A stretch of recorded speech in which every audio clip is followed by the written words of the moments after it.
Welcome to Treasures We Know with my friend Ted Heineshevitz.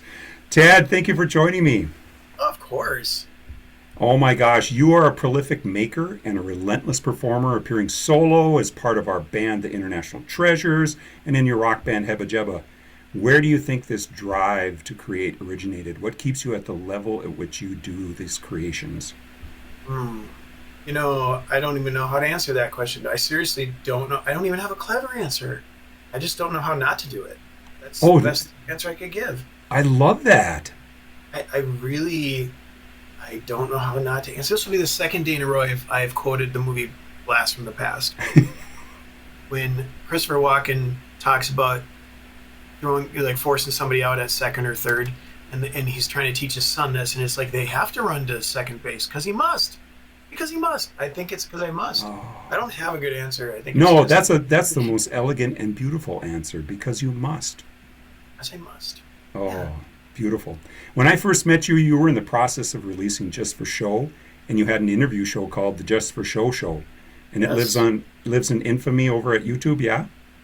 It sure does. Yeah. Thank In, you, Sarah Morris, for the name. It's a Morris name. Yeah. in February, you released Tadeusz.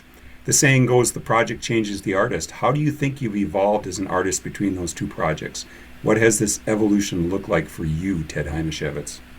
That's a really good question. I think for me, there's an element of hmm, probably I'll use the word courage, and not like I'm some courageous person. It's more everything with Just for Show was still I could do it kind of behind a keyboard and hide Mm-hmm. as I asked people would they work with me on this. Where now I mean, even with you, I'm connecting with people in person and making music together. I'm still doing things where we'll collaborate remotely, but I would like approaching Dave Mailing, be like, hey, would you be willing to work with me? And doing that face to face.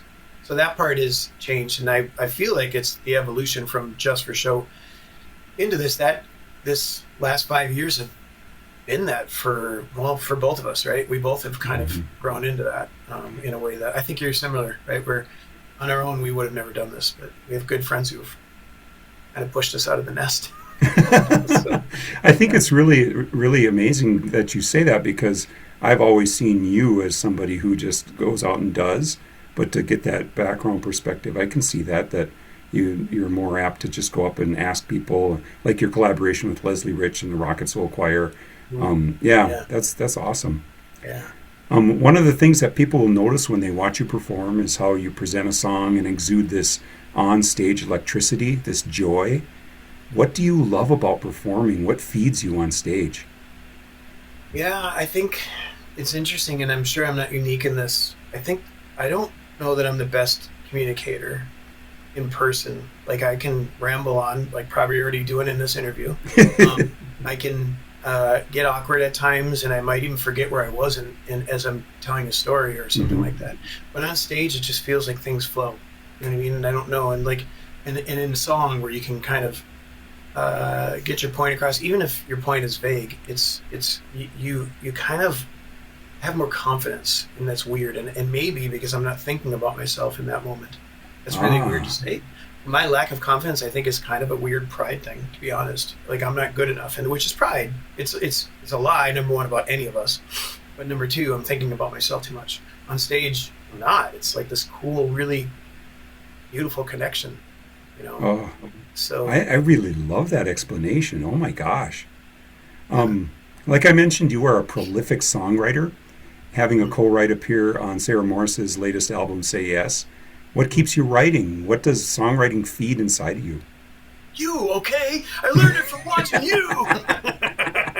Honestly, my friends, I feel like I have transformed from this writing when inspired to writing to show up for my friends, and our songwriter group is a huge part of Hmm. that. So, and being able to collaborate with my friends helps me not feel like I mean, I think I'm putting my hands in front of my own face when I do this, but it helps me not to feel like, oh, every song sounds the same. Because if I write with you, immediately it's not going to, because there's Hmm. Doyle's piece in there, right? Or maybe I'm riding your coattails on this song. You know, it just changes how things work. So I would say my friends is a huge, huge part. I love collaboration. I love it. Yeah. Uh, Well, and that just leads into my next comment. You're such a community builder in the music scene here in Minnesota, and such a supporter of all people who create. And Minnesota's so lucky to have you. I urge people to come and see Ted at Icehouse on Friday night at 7 p.m. I'll be the one standing next to Ted with our band, the International Treasures, in support of the stunning Emily Havoc. The ticket link is below. Are there tickets left, Ted? I think there's a few, one or two, maybe one after. I still have to buy my wife's tickets. Oh, I cannot wait. Thanks for joining me on Treasures We Know, Ted Heineshevitz.